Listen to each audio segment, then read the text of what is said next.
Welcome to Best English Stories. Please don't forget to subscribe my channel for more interesting and beautiful stories. The Strange City. Suddenly he was awake. He could see the light through the curtains. Tina was still sleeping beside him. That was strange.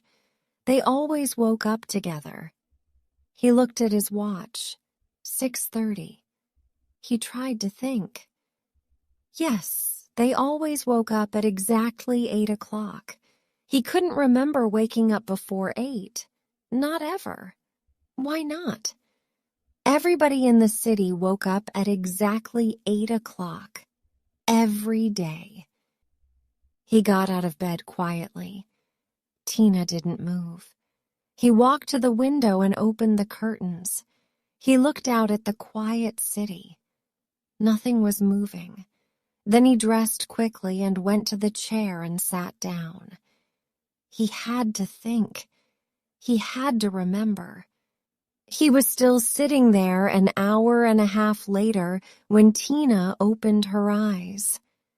"Dan," she said. "Dan, what are you doing?" "I got up early," he said. Early. It sounded strange, but why did it sound strange? "Dan, is anything wrong?" "Wrong? No, nothing's wrong. I just wanted to get up, that's all." Tina dressed. She smiled brightly. "It's time for breakfast," she said. "Come on, we mustn't be late." "Woo!" he was going to say. Why not? But he didn't. He stood up. Yes, it's time for breakfast. Look, you go down for breakfast. I'm not hungry today. I'll see you later." Tina looked at him. "We have to go to breakfast. Are you feeling ill? I'll call the doctor." The doctor. Yes, he had to go to breakfast. He didn't want to see the doctor. Tina was standing by the door. She looked annoyed. "Tina," he said, "I didn't eat anything yesterday or the day before, and I feel different." Tina moved towards the phone. "Of course you feel different, Dan. You are ill. I'll get the doctor." "Don't phone, Tina. Please," he said. "I wanted to feel hungry. I haven't felt hungry for a long time. I wanted to remember the feeling." She looked worried. "I don't understand," she said. "Nobody wants to feel hungry." "That's it. Nobody wants to feel hungry. Nobody wants to feel unhappy. Nobody wants to feel anything. Yesterday and the day before, I didn't eat. Nobody noticed. I threw the food away. And now I'm beginning to remember things. I think there's something in the food. A drug. Because of the drug, we can't remember things." Tina's face was red. "You're crazy," she said quietly. "Maybe," he said.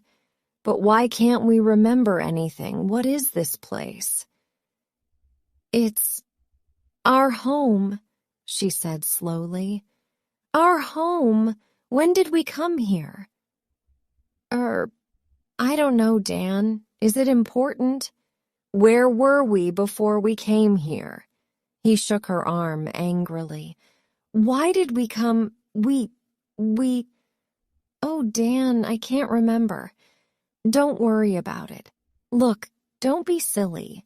We're going to be very busy today. First, there's the pottery class. You'll be able to finish making that bowl. Then we're going to go swimming, then lunch. Then we can lie beside the swimming pool before tennis. Then there's dinner. Then we can watch the new videos in the video room, have a drink and go to bed. We'll be exhausted." "Exhausted? At 8 o'clock?" "Well, yes, that's bedtime. We need 12 hours sleep a night. Everybody says that." "Tina, how long have we been here?" I don't know, Dan. We call this place home. Don't you remember? We used to call it a holiday. We used to call this our hotel room. Now we call it home. I don't remember that. That's stupid. No, it isn't, Tina. I remembered this morning when I woke up early. Perhaps you didn't wake up, Dan. Perhaps you had a dream. A strange dream, that's all. But I did wake up, Tina. You saw me. I was sitting in that chair with all my clothes on. I'm not sure. Were you? I can't remember now. She smiled at him. Come on, the sun's shining. It's another beautiful day. Let's go and have breakfast. She opened the door. Dan looked at her for a moment. You've forgotten our conversation, haven't you? He said. You've forgotten it already. Dan followed her into the corridor.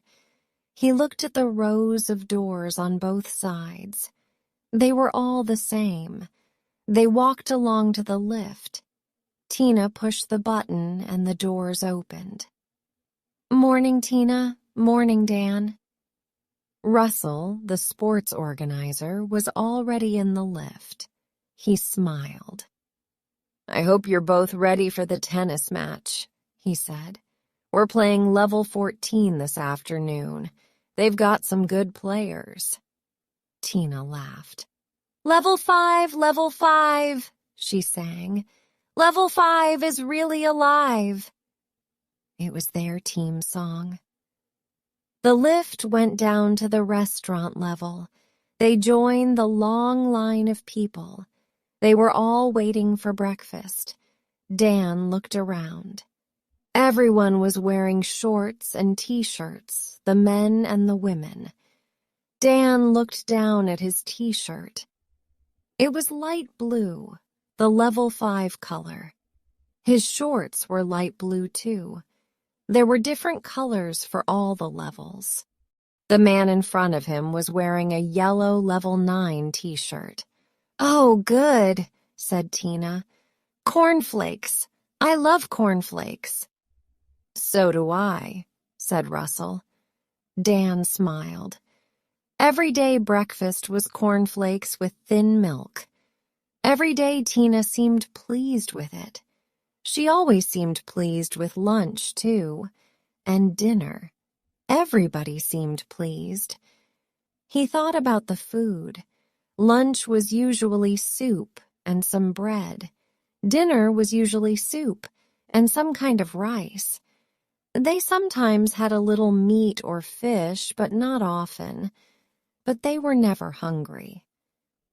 Dan took a tray, a bowl of cornflakes, and a vitamin drink. He followed Tina and Russell towards the tables. The restaurant had big windows, and through them you could see the large swimming pool. The families with children all lived on the other side of the pool. On this side, there were only people without children. Dan stopped and thought, and none of us ever have children. And the youngest children on the other side are 10 or 11 years old. They used to be younger. He could remember babies. So, no children are born here, and the youngest children are 10 or 11. Dan waited for a moment. He put his tray down on an empty table. It was difficult. Thinking was difficult. So maybe that's how long we've been here, 10 or 11 years. He felt pleased with himself. He looked around quickly. Nobody was watching him. He picked up his tray again and walked over to the waste disposal unit. Quickly, he threw the food and drink away. He looked around again. No, nobody saw him. He started to walk to Tina's table. And there are no sick people, he thought. Nobody was watching him. He picked up his tray again and walked over to the waste disposal unit. They take them to a hospital somewhere. Nobody else leaves. Never. He stopped. There was Jack. Jack went to hospital. But when? He walked over to Jack's table. "Jack, good morning," he said. "Good morning, Dan. Lovely day, isn't it? How's your leg, Jack? Is it better?" Jack looked surprised. "My leg? There's nothing wrong with my leg." "Don't you remember, Jack? You hurt your leg. You cut it by the swimming pool. I was with you. You fell on a bottle and it broke and cut you badly. They took you to hospital. You went in a helicopter." Jack stopped eating. He looked worried for a moment. Then he laughed. "I've never been to hospital in my life," he said. "And I've never been in a helicopter. Is this a joke?" Dan looked down. Jack was wearing green level 11 shorts. He could see the long red scar on Jack's leg. He looked at Jack again. Jack was smiling.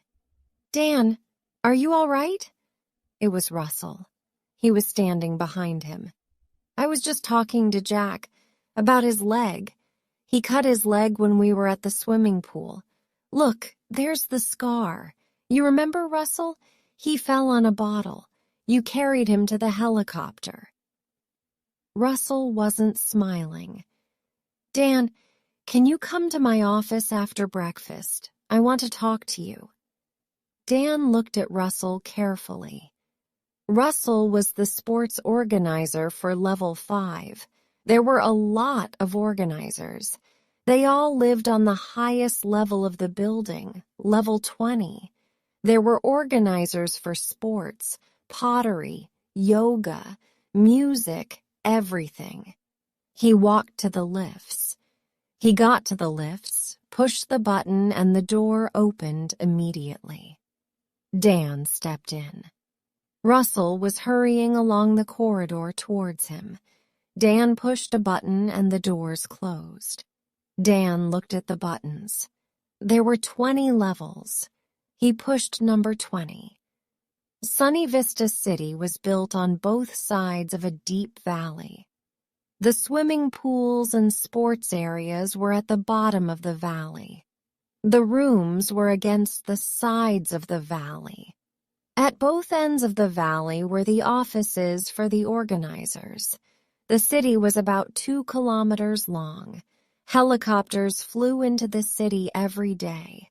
They always landed on the roof of the 20th level. The lift stopped. Dan walked out. The corridor was empty. The rooms were bigger here. There was a bigger distance between the doors. Then he heard a noise. It was a bell. The door of the next lift was opening. Dan stepped back. Russell was coming out of the lift door. "Dan!" said Russell. "What are you doing? This is level 20. You shouldn't be here." "Why not?" said Dan. "And why are you following me?" "I must speak to you," said Russell. "It's important." Dan looked at Russell. Russell was looking at the wall next to the lift. There was a red button on the wall. Russell was moving towards the button. Dan stepped between Russell and the button. "Okay," said Dan. "Where shall we talk?" Russell looked worried. We can go to my office." "We can talk there." Dan thought for a moment. Russell was bigger than Dan, and stronger too. Dan thought about the sports in Sunny Vista City. Nobody tried to win. Not ever. Why not? He could remember the day before when he played tennis against Russell.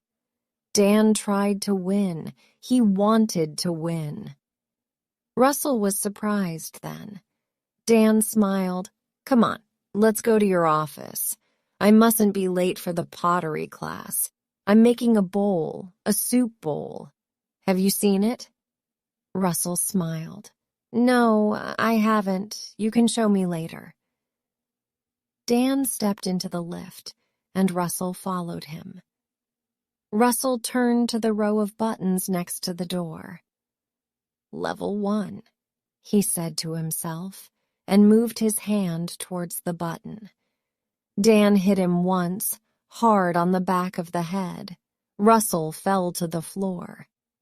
"I knocked him out," thought Dan. "I hit him once and knocked him out. Where did I learn that?" There were never fights in Sunny Vista City. Nobody was ever angry. Dan looked at the buttons. He pushed the button for level 10. There was nobody on level 10 at this time of the morning. He stepped quickly through the door before it closed. Dan walked along the corridor. There were some stairs at the end. He ran up the stairs. There was a door at the top. He pushed the door, and it opened. It wasn't locked. He went through the door, and he was on the roof. He looked around. A large helicopter was standing on the roof. Dan stopped and looked at it for a moment. The helicopter was a Westing Type 23. He thought for a moment. The Westing Type 23 had 20 seats, 2 engines, and it could fly at 300 kilometers an hour. But how did he know that? He tried to remember. Of course. He used to work at a helicopter factory. He used to make Westing helicopters. He used to work. But when was that? And where? Why did he stop working? And why did he come to Sunny Vista City? Dan walked across the roof. It was very wide. He walked to the side and looked over the wall at Sunny Vista City. Then he walked across to the other side and looked over that wall. He shook his head. There was another valley with more buildings. It looked exactly the same as Sunny Vista City. There was a door on the other side with a notice on it. Sortie. He tried to think. Sortie? It was French. It meant exit. But when did he learn French? He turned and ran over to the helicopter. The door was open. There were a lot of boxes inside. They were empty. Dan climbed in and hid behind the boxes. There was writing on the boxes. One said, Sunny Vista City. Another said, Club du Soleil. A third said, Playa del Sol. He thought about the writing. English, French, and Spanish. He looked at some more boxes. Some were German, some were Italian. One was Portuguese. He sat there for about 10 minutes. Then he heard voices. The door closed. 2 men got into the front of the helicopter. Dan listened. Well, that's it. We've delivered everything to the English and French sections. Yes, we can do the German and Italian sections this afternoon. The engine started and he couldn't hear anything else. The helicopter took off and climbed slowly into the sky. Dan moved quietly to the window and looked down. He could see more valleys like Sunny Vista City, then more and more.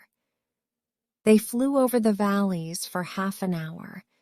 Then Dan could see fields and trees and farms. In the distance, he could see a town with factories and smoke. The helicopter began to go down. Dan hid behind the boxes again. The helicopter landed and the door opened. Some men began to move the boxes. Dan stood up. Hello, he said. Where are we? The men looked at each other. They didn't speak. Another man climbed into the helicopter. It's all right, he said to the men. It's just another one from the valleys. He looked at Dan. Why have you come here? I don't know. I started to remember things. I wanted to remember more, said Dan. "You've come from Sunny Vista City, haven't you?" said the man. "Yes," said Dan. I see. I think you should come with me." Dan followed the man out of the helicopter. "My name's Travis," said the man. "Come on, we'll go to my office." Dan looked around. They were at a small airport. He could see 9 or 10 helicopters, 2 large planes, and a lot of trucks. The helicopters were all Westing 23ES. Men were putting boxes into them. There were fields around the airport and a small road going towards the town in the distance. Travis took Dan to a small building. They went inside. Travis led him into a small, untidy office. Dan looked around. In Sunny Vista City, everything was always in the right place. Nothing was untidy or dirty. "Sit down," said Travis. "Would you like something to drink? I've got tea or coffee." No, thank you," said Dan. Travis laughed.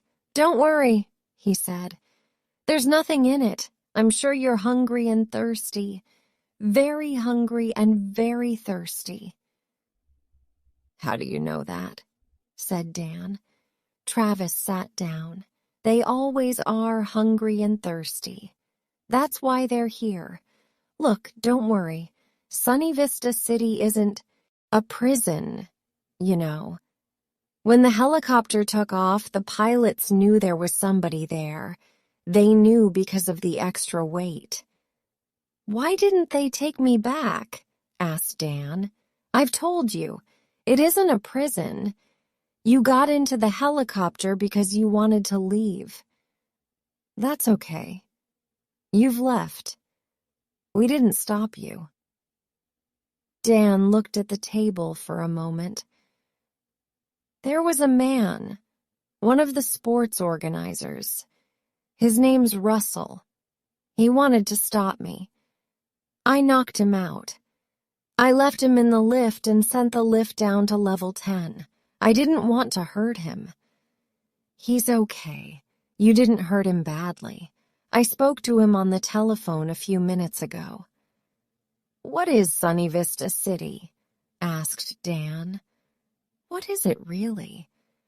"How much can you remember?" said Travis. "I'm beginning to remember more and more. I can't remember everything yet." "You'll remember more tomorrow," said Travis.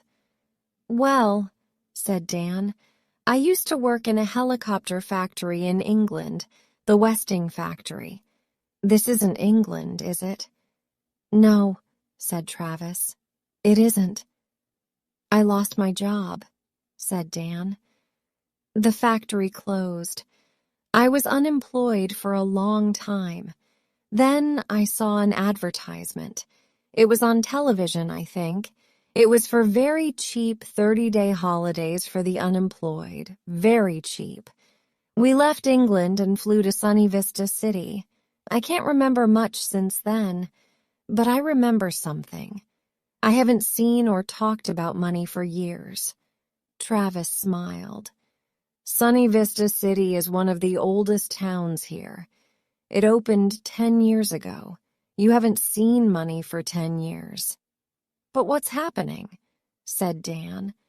"Can you remember 10 years ago? There were millions of unemployed people all over the world. There was very little work. Computers were doing everything. There was fighting in the streets, riots, revolutions, hunger. The governments all over the world had a meeting, a secret meeting. They built Sunny Vista City and hundreds of places like it. All of them are in warm, sunny places near the sea. They sent unemployed people on holidays. They give everyone drugs in the food. There is no hunger, no fighting, no children in the cities. There is also no memory. Nobody can remember anything. Everyone lives for today. But that's terrible," said Dan. Is it? Is it really? Said Travis. Things were much worse before. Are you going to send me back there? Asked Dan. You can choose. We can give you a drug. You'll wake up tomorrow in Sunny Vista City and you won't remember anything about this. You said I can choose, said Dan. Yes. You can stay here. You can go back to England. We'll find you a job. Life will be difficult. You'll have to work hard But I'll be free, said Dan. Yes, you will. A few people, only 1 or 2%, leave Sunny Vista City and the other cities every year. That isn't a problem. We can find jobs for those people. Most people are happy there. About half of the people that leave choose to go back. I don't believe it, said Dan.